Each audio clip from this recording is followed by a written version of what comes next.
Emerson W. Dias, o provocador filosófico.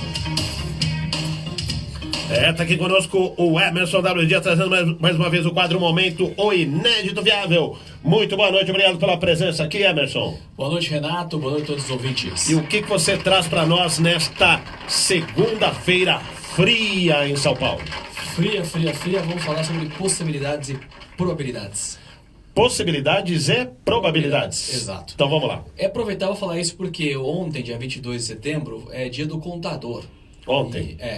Então hoje estamos aqui segunda-feira 23, ainda dá tempo de fazer uma homenagem a esses profissionais. Sem dúvida. E o contador, ele tem uma missão importante, né? Quando você fala de classificar eventos futuros, né? Obrigações que você tenha futuras, o contador usa um recurso de probabilidade, né? Então, quando você está lidando com o futuro, você está lidando com incerteza e complexidade, né? É muito difícil você pensar o que pode acontecer e a quantidade de variáveis que podem afetar o seu futuro é muito grande, né? Mas, por exemplo, esse caso que teve agora aí lá de Brumadinho, né? Da catástrofe lá da cidade que rompeu a barragem, e a Vale do Rio Doce vai ter que indenizar ali um monte de famílias, né? Tem danos com relação ao Estado, enfim, tem um monte de coisa que ela vai ter que pagar, certo? Certo. Isso é chamado de provisão, né? Dentro da contabilidade. E como é que você estima qual é o valor que você vai ter que pagar, né? Ou seja, tem uma incerteza em relação ao valor e uma complexidade para você chegar nesse número, assim como o prazo que isso vai ser pago, né? Porque você vai depender de ação judicial, você vai propor um acordo, o valor, enfim. Você tem uma incerteza em relação a prazo e em relação ao valor. Isso se chama provisão, né? É uma dívida, mas você não tem absoluta... não é como a conta de luz, que chegou e você sabe que ela vence dia 20 e o valor é X, né? Tem essa situação. E o contador, para saber se ele contabiliza essa obrigação ou não, ele usa um recurso de probabilidade. Então ele define o seguinte: aquilo que é provável que vai acontecer, ele coloca na demonstração financeira, aquilo que é possível ele não computa, mas ele explica, e aquilo que é remoto ele não faz nada. Mas como é que você chega, né, nesse grau de probabilidade? Aquilo que é provável, que é possível, que é remoto, né? E no sábado eu estava dando uma aula e por coincidência a gente entrou num assunto parecido e eu explicava para o aluno o seguinte, né? Pensa num empreendedor, né, de sucesso. Então, vem à sua cabeça 2, 3 nomes, ou geralmente os mesmos nomes de sempre, né? Isso se chama um viés, né? Um viés de representatividade. Então, quando você é requerido de uma informação, você recorre àquela que está mais fresca na sua cabeça. Sim. E a nossa incapacidade, né, de olhar para o futuro e tentar descrevê-lo, então a gente faz um julgamento, né? Olha, então fala o nome do fulano aí, que é o fulano que representa o grande empresário, o grande empreendedor de sucesso e tal.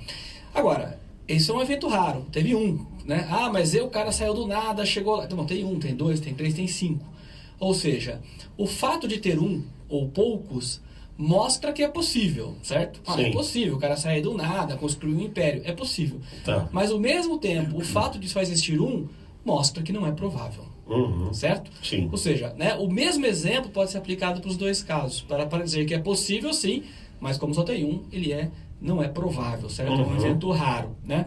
E o Daniel Kahneman, ele fala uma coisa muito interessante, né? Ele fala o seguinte, que o fator emocional é desproporcional à probabilidade, né?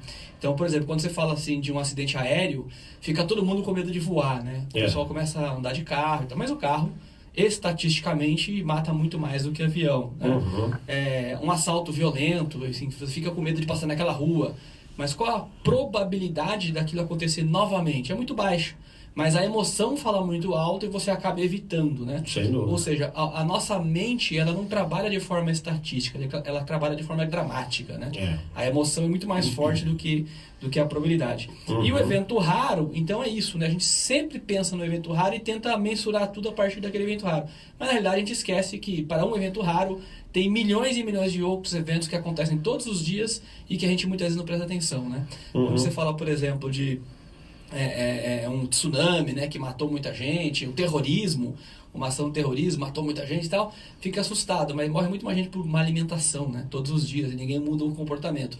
Ou seja, poluição. A gente não olha a estatística, né? Então a gente sempre tende a usar o evento raro como balizador daquilo que a gente vai fazer ou deixar de fazer. E a gente ignora a estatística, né? Então, a ideia de hoje é a gente pensar, né, das coisas que não são possíveis de serem feitas e das coisas que são prováveis da gente fazer ou não fazer, né? Existe uma diferença aí entre ser possível e ser provável.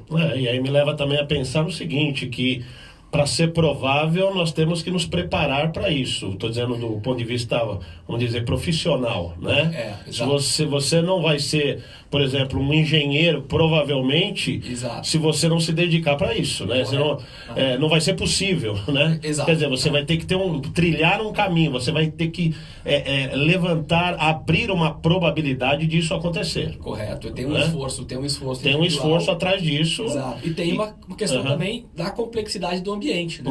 São muitos fatores que podem fazer ou não você chegar lá, né? Sim, mas aí, quer dizer, aí nós vamos entrar na possibilidade que você está dizendo também, né? Exato. A possibilidade aumenta e aí vem a probabilidade na medida em que você tem um planejamento, que você tem um percurso trilhado. Exatamente. Né? É possível você se tornar um engenheiro? Plenamente possível. Mas se você passar os próximos 10 anos só dizendo que vai ser e não estudar, é pouco provável que você chegue lá, né? É isso mesmo, muito bom. E qual que é a frase do dia? A frase eu fui buscar em Arthur Schopenhauer, que dizia o seguinte: o tempo age como intermediário entre a possibilidade e a realidade. Bacana mesmo. E vamos aproveitar o tempo, porque se a gente não aproveitar o tempo, não acontece nada. Né, Juca Felimeno? De forma alguma. E deixe seus contatos aqui então para o nosso ouvinte internauta, Zé Merson. O site é www.oineditoviável.com.br. Nas redes sociais é só procurar O Inédito Viável no Facebook, Instagram e no YouTube. O canal Inédito Viável, você tem acesso a todo o conteúdo que a gente fala aqui às segundas-feiras e por aí afora. Tá certo, então te aguardo aqui semana que vem novamente com mais um momento O Inédito Viável. Até segunda, Renato. Valeu! Aqui, só uma coisa aqui, Emerson, o César tá comentando aqui assim, no meu caso, eu fui assaltado 3 vezes na mesma rua. Pede música no Fantástico. Não levaram meu celular na 4ª vez, porque estavam bem escondido, onde eles acreditaram que eu estava sem celular. Mas foram os mesmos assaltantes ou foram assaltantes diferentes? Aí precisamos examinar essa situação. Agora, o que eu achei interessante aqui, dentro da proposta que você está colocando, é que, na probabilidade, ele escondeu o celular. Exato. E aí não tornou possível o assalto. Exatamente. Foi bacana, foi boa, César. Mas você sabe, Renato, que esse negócio de celular, eu estava vendo um estudo aí. Viu? Ele você vê as aulas que o Emerson dá aqui, o pessoal já sabe como é que é. Pois é. Esse negócio de celular, ele aumentou significativamente o número de assaltos, né? Sim. É óbvio que todo mundo tem celular, é um equipamento que é fácil de ser levado, né? E tem um valor comercial importante. Ou seja, o fato de todo mundo usar deu mais probabilidade desse tipo de crime aumentar. É verdade. Então, assim, é uma questão estatística aí pura e simples, né? Tem mais equipamentos em circulação, obviamente, né? Aumentam os crimes. Até um outro fato, né? Sabe assim, furto famélico, né? O pessoal roubar porque está com fome. Se você olhar estatisticamente, isso diminui ao longo do tempo. Mas o furto de status, que, por exemplo, representa um celular, vem aumentando. Ou, na verdade, o cara rouba o celular também, que é para fazer dinheiro, né? Não sei se, né? Não sei se para alimentação, né? Outro dia acharam um cara com 10 celulares, o cara... Para comer? Não, então, quer dizer, o cara solta isso no mercado, né? O cara vende 100 conto aí por cada celular. Exatamente, virou um modo de vida. Porque é fácil o cara roubar. Muito fácil. Principalmente nesses festivais de música, quando tem muita gente, essas coisas, muita aglomeração. Sim. Quando você vai se tocar, cadê o celular? Exatamente. Né? Bom, é isso aí, Emerson. Até semana que vem. Foi o César que teve essas É o César. O César tá sempre ligado aqui. Bacana, valeu. Valeu, César. Valeu a contribuição. 6h28 em São Paulo. Vou dar aqui algumas notícias antes da gente entrar na entrevista aqui, viu, Juca Felimeno? Daqui a pouquinho nós vamos conversar.